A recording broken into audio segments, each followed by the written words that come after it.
At the end of the summer between kindergarten and the first grade, I got the stomach flu. This is all the symptoms of the normal flu, but with the stomach flu, you throw up in a bucket and not the toilet because you're sitting on it, with the sickness getting purged from both ends at once. This lasted for about 10 days, but just before it passed, the sickness was granted an extension in the form of pink eye. My eyelids were so fused together by the dried mucus accumulated over the night that the first day I woke up, I thought I had gone blind. When I started the first grade, I had a kink in my neck from 10 days of bed rest and 2 swollen, bloodshot eyes. Josh was in another group, and I didn't have my lunch, so in a cafeteria bursting with 200 kids, I was sitting at a table by myself. I started keeping spare food in my backpack that I would take into the bathroom and eat after lunch, since my school meals were usually confiscated by the older bullies. This kept going for a while, and the only reason it stopped was due to the actions of a kid named Alex. Alex was in 3rd grade, but he was bigger than most of the 5th graders. Around the 3rd week of school, he started sitting with me at lunch, and this put an immediate end to the bully stealing my food. He was nice enough, but he seemed kind of slow.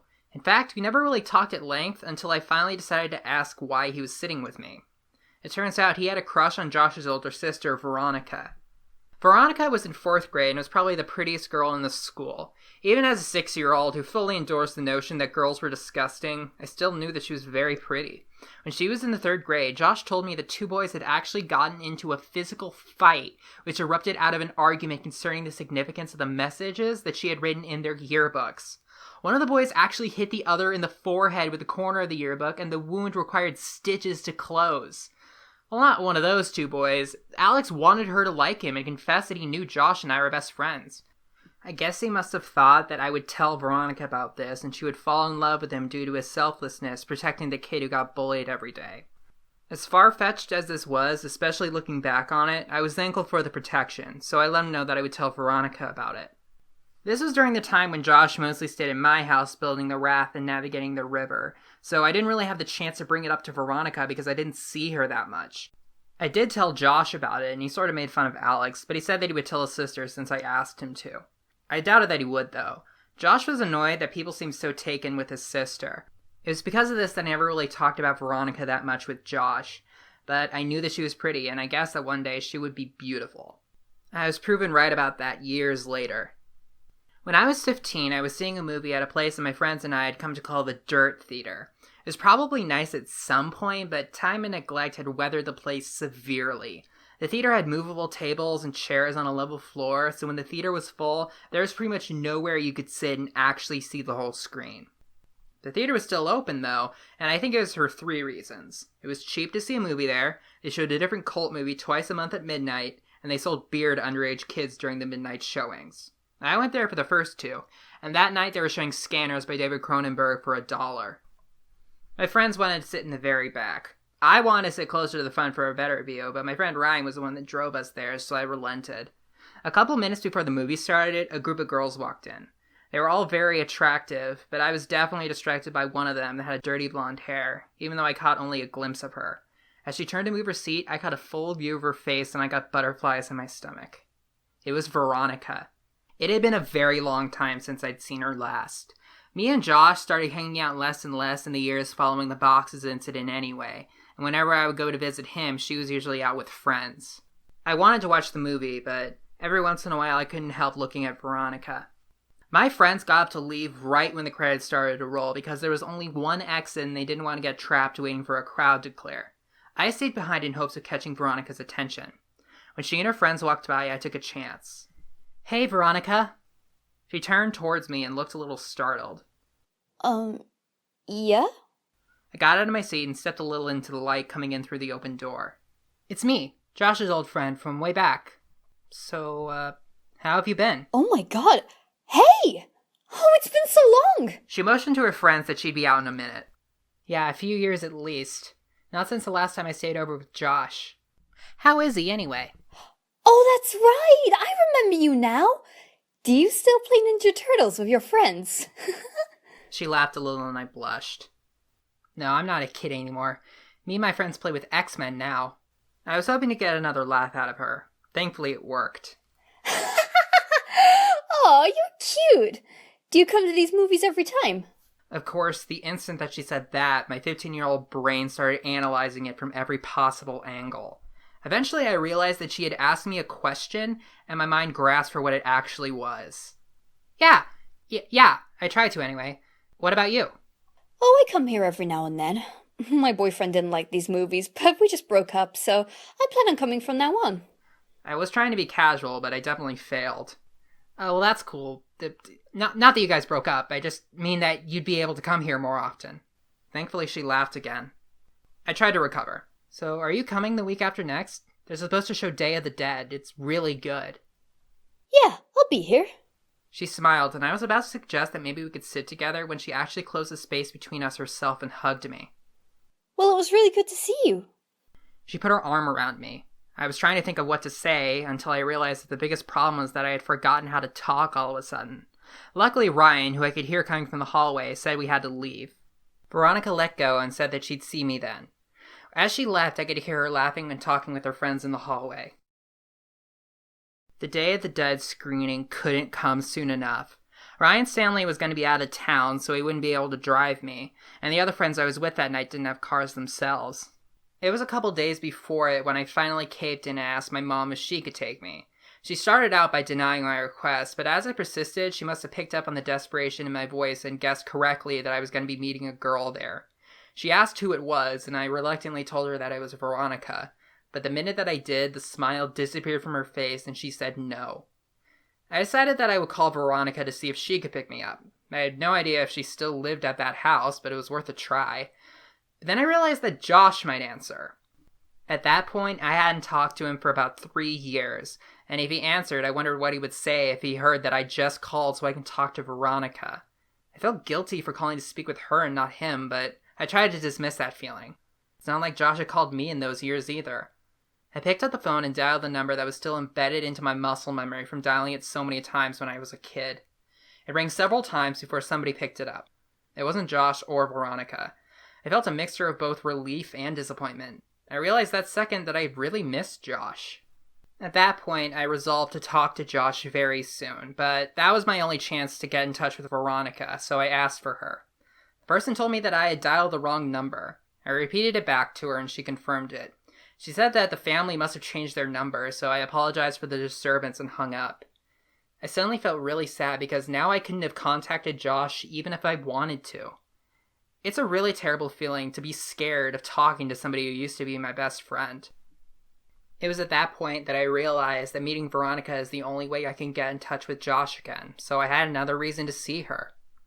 Not that I really needed it. I told my mom the day before the movie that I wasn't concerned about going there anymore, but I was hoping that she could drop me off at my friend Chris's house. She agreed and dropped me off that Saturday, a couple of hours before the movie started. My plan was to walk from his house to the theater since he only lived a half-mile away or so. His family went to church early on Sunday, so his parents would definitely be in bed by midnight on a Saturday. And Chris was fine with not coming with me since he planned on chatting with this girl he met online. So, at around 11:15, I left his house. I tried to pace myself so I'd get there just a little bit before the movie. I was going by myself, so I didn't really want to just hang out there waiting.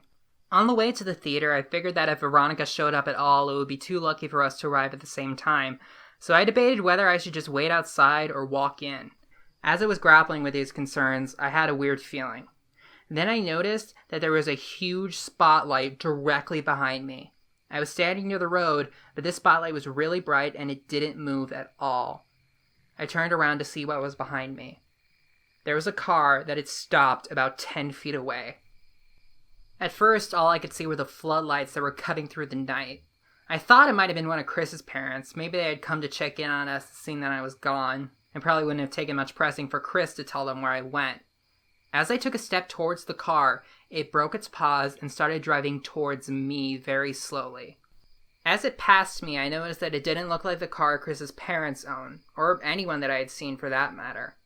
I tried to see the driver, but it was too dark. The only thing I could see was a tremendous crack in the back window of the car as it drove away. I didn't really think much of the whole affair. Some people just find it fun to scare others. I'd often hide around corners and jump out at my mom after all. I timed it right and got there about 10 minutes before the movie started. I decided to wait outside until around 11:57, since that would give me time to find her inside if she was already seated. I was considering the possibility that she might not even be there when I saw her. She was beautiful, and she was alone, too. I waved her over and walked to close the distance. She smiled and asked if my friends were already inside. I told her that I was alone and realized just how much of a date this was. She didn't seem bothered by that, nor was she really bothered when I handed her the ticket I had already bought for her. She looked at me quizzically, but I tried to brush it off. Don't worry, I'm rich. She laughed and we went inside. I bought us some popcorn and 2 drinks and spent most of the movie wondering whether or not I should try holding her hand or putting my arm around her. She seemed to enjoy the movie, and before I knew it, it was over. We didn't linger in the theater, because this was a midnight show and we couldn't loiter in the lobby, so we walked outside. The theater parking lot was very big because it connected with a mall that had gone out of business a few years prior. Not wanting the night to be over just yet, I tried to continue the conversation while casually walking towards the old mall. As we were about to round the corner and leave the theater, I looked back and saw that her car wasn't the only one in the parking lot. There was another one right next to it, and it had a huge crack in the back window. I tried to make sense of it in my head. The driver of that car probably worked there and must have figured that I was on my way to the movie. Injecting real horror into the life of a horror fan seemed like an obvious move, at least at the time. We walked around the mall and talked about the movie. I told her that I thought the Day of the Dead was better than Dawn of the Dead, but she didn't agree with me. I told her of when I called her old number and about my dilemma about who would actually answer the phone. She didn't really find it that funny, but she took my phone and put her number in it. She commented that it might be the worst cell phone she'd ever seen. That opinion was confirmed further when I told her that I couldn't even receive pictures on it. I called her so that she could have my number and she programmed it into her phone. She told me that she was graduating, but hadn't done that well in school, so she was concerned if she can get into a good college. I told her to attach a picture of herself to the application, and they'd pay her to go there just so that they could look at her. She didn't laugh at that one, and I thought that I offended her. Maybe she thought I meant that she couldn't get into a college based on her intelligence. I glanced at her and just saw that she was smiling, and even in the poor light, I could see that she was blushing too. I really wanted to hold her hand, but I didn't. As we walked down the final side of the mall towards the theater, I asked her about Josh. She told me that she didn't really want to talk about him. I asked her if he was at least doing alright, and she said that she didn't know. I figured Josh might have taken a wrong turn somewhere and started getting into trouble. I felt bad. I felt guilty. As we approached the parking lot, I noticed that the car with the cracked window was gone, and that her car was now the only one in the parking lot. She asked me if I needed a ride, and I said that that would be great. Although at that point I realized that I needed to pee. I know that I could have waited until I was back at Chris's house, but I wanted everything to be perfect to the moment that she dropped me off because I wanted to kiss her when that happened. Actually, it would have been my first kiss ever. There wasn't really any way to conceal what I needed to do. The theater had already closed, so I had one option. I told her I was going to go behind the theater to pee and that I'd be right back. While I was walking away, I stopped and turned towards her. I asked her if Josh had ever actually told her about that kid named Alex and what he had done for me. She paused to think for a moment and said that he had, and she wondered why I asked, but I said it was nothing. Josh was a really good friend. As I tried to go behind the theater, I noticed that there was this really long chain link fence that was stopping me from going anywhere that she couldn't see me.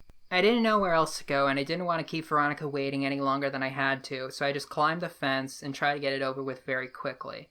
After I was done, for a moment the only sounds were the crickets in the grass behind me. Suddenly, those noises were overpowered by a sound that I can still remember to this day. It was a car. As the sound of the engine got closer, I started back towards the fence, but before I could get very far at all, I could hear this brief, truncating scream and this deafening, crashing sound. I started running, scrambling over the fence to see what happened. As I was climbing the fence, I saw that there was still only one car in the parking lot. I didn't see any evidence of a crash either. I thought maybe I'd misjudged what I saw, but as I walked closer, I saw what had actually been hit. My legs stopped working. It was Veronica. As I got closer, I was able to see her better, and her twisted and mangled body is something that will haunt me for the rest of my life. I remember at that moment, everything just stopped. It was like my brain couldn't process what I was seeing. I'm pretty sure that in my heart I was hoping, praying that this was all just a bad dream. That I could just wake up. But that never happened. I was eventually able to get my bearings, at least enough to get out my phone and try to call for help, but there was no signal.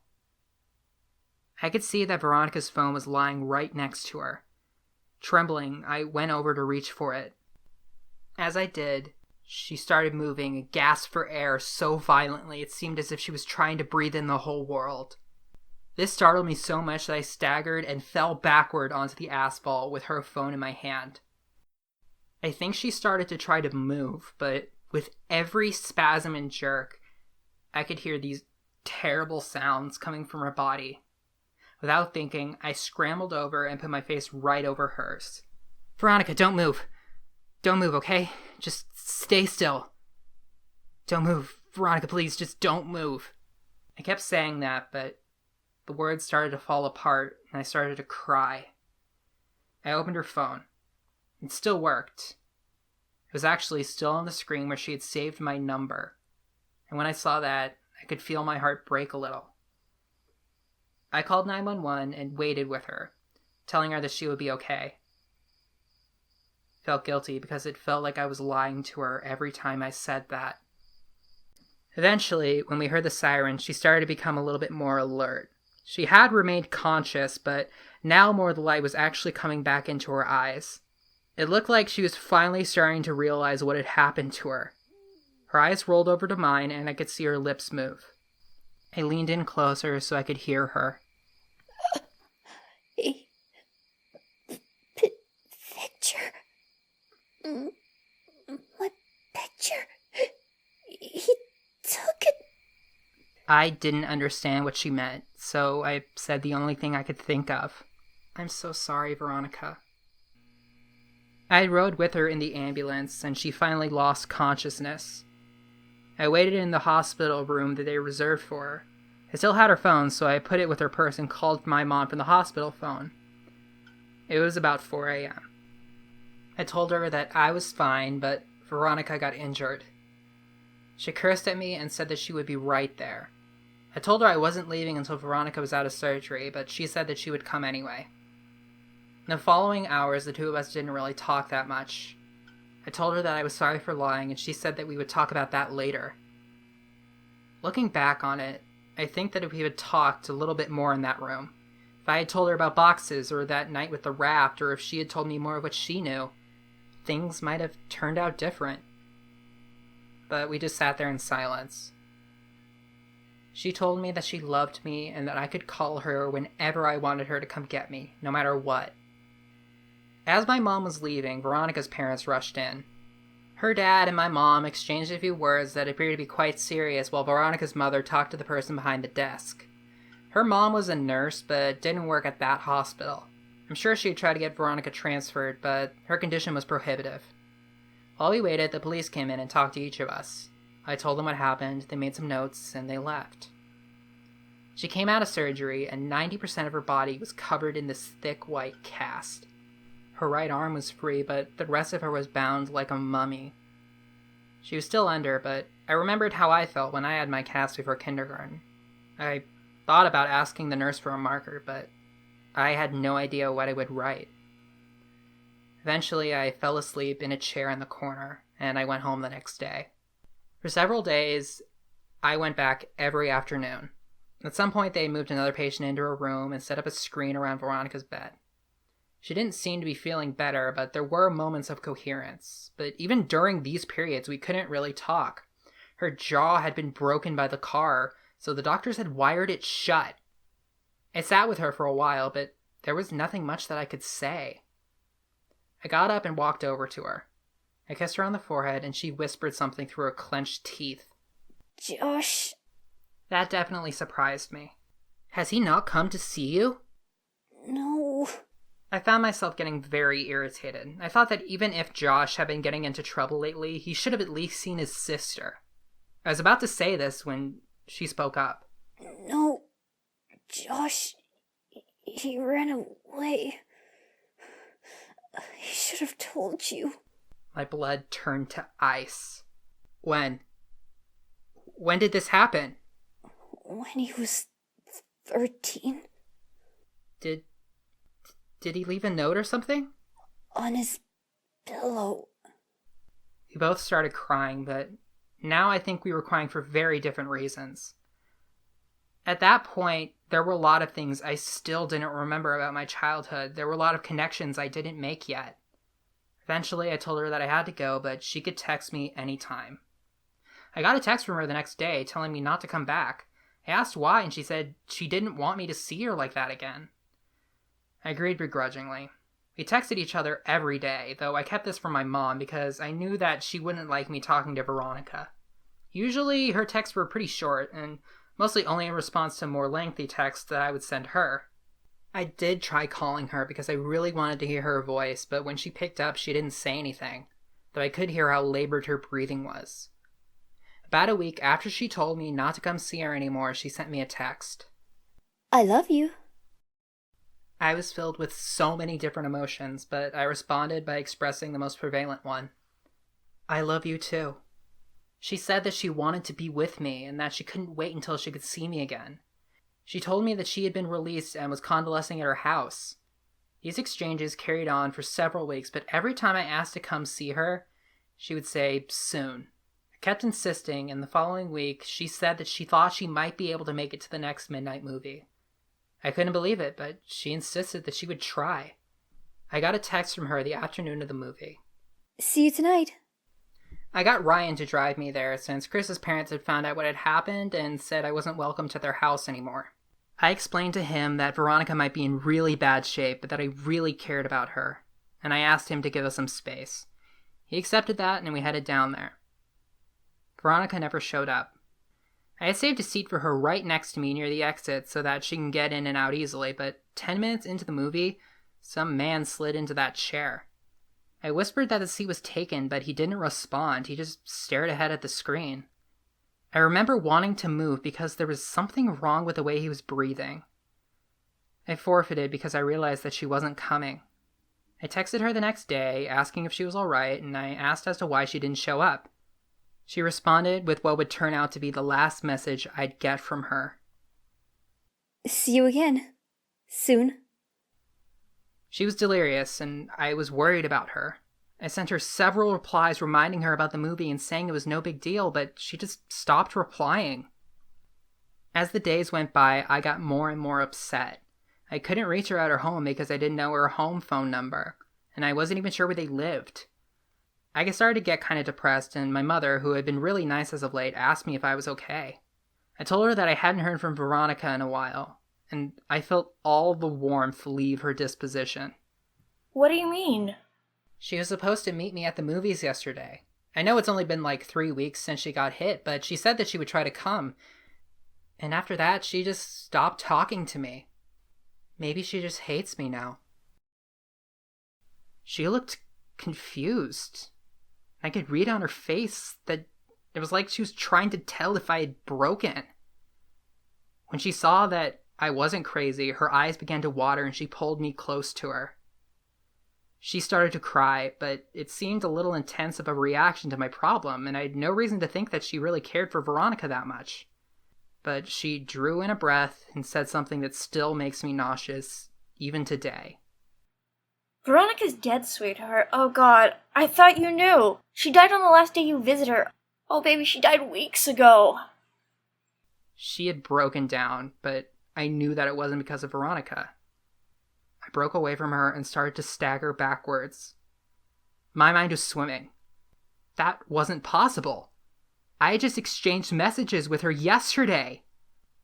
I could only think to ask one question, and it was probably the most trivial question I could ask. Then why was her phone still on? She continued crying and didn't answer.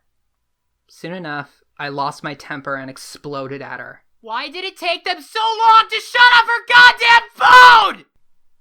Her crying broke enough for me to hear her mutter something. The pictures.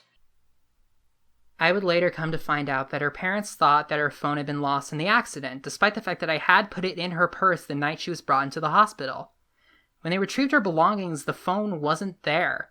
They tried to contact the phone company at the end of the billing cycle to deactivate the line, but they received a call informing them of a massive impending charge for hundreds of pictures that had been sent from her phone.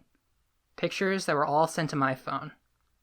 Pictures that I never got to see because my phone couldn't receive them.